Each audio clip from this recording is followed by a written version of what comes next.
person is made up of their culture, their religion, their ethnicity, and what they've done in the past, their experiences.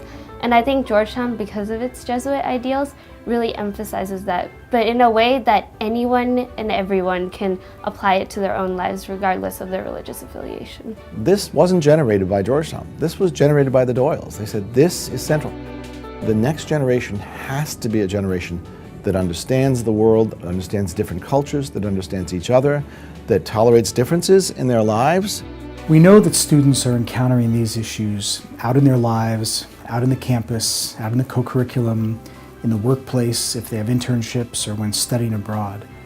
What was missing was careful and serious attention to these issues of difference around academic content in the classroom. We try to build a community of faculty who have committed themselves to rethinking a particular aspect of their course around these issues of difference, and to reimagine not just what they teach, but how they teach. The Doyle Initiative raised really interesting conversations within our group. And I don't know that we came to a place where we all believed the same thing. And I don't even know that there's a right thing to believe. But what I know is that it enriched all of us. It expanded the conversation that I could have with my students and that they could have with one another. I think the Doyle actually forced me to move it from this being just a purely academic enterprise to being one which, okay, so how does this relate to your real life? It was a wonderful opportunity for all of us to talk about our own experiences and to bring it to the table and to learn from each other's experience. Our classroom was that much more richer because of all of the different opinions that each of the students had. My teaching has been affected by the conversations about the Doyle Initiative with other faculty members here, because we had faculty members from various departments that really had strongly held opinions that were often different from mine, that made me more reflective about diversity issues and more sensitive to them.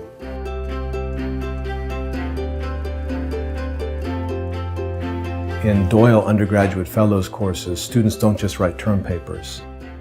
They work together to craft and publish reports in new areas of knowledge. The seminar was on business values and law, and what we were looking at was corporate social responsibility and what values do business leaders bring into their companies and corporations. One thing that surprised me was actually the diversity of the responses we received for the questions we asked. People's values manifest themselves in different ways. The main takeaway is really that going into any type of conversation or going into any type of dialogue, you really need to take a step back from yourself and think about what you are already expecting to get out of the dialogue eventually. Because a lot of times it's really not what you're expecting, and having an open mind initially will really allow you to make the most of any type of dialogue.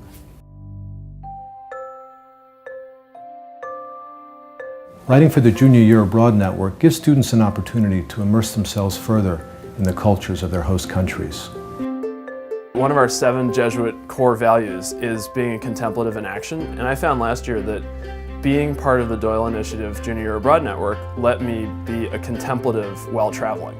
That is, I looked at the 2 societies that I was in, Turkey and Ireland, and thought more deeply about the religious, cultural, and social dynamics of both of those societies. It really helped me to be able to focus on what I was doing and to reflect on my experience as I was living it. Traveling abroad as part of the Doyle Initiative's Junior Year Abroad Network helped me to be able to better navigate a more culturally nuanced and diverse world.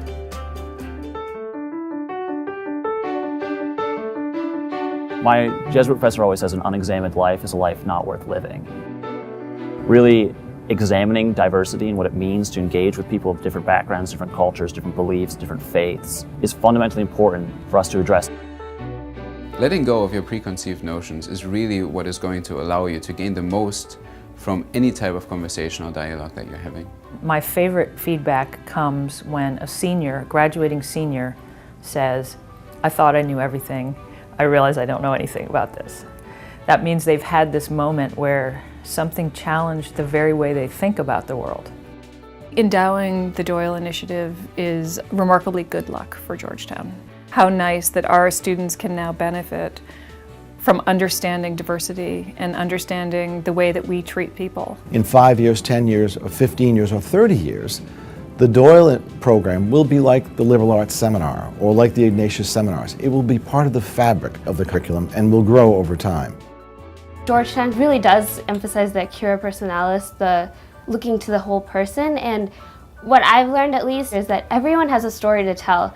In our look for leadership roles and our future success, we shouldn't get caught up in trying to write someone else's story, but actually just look back, step back, and become a reader of everyone's story.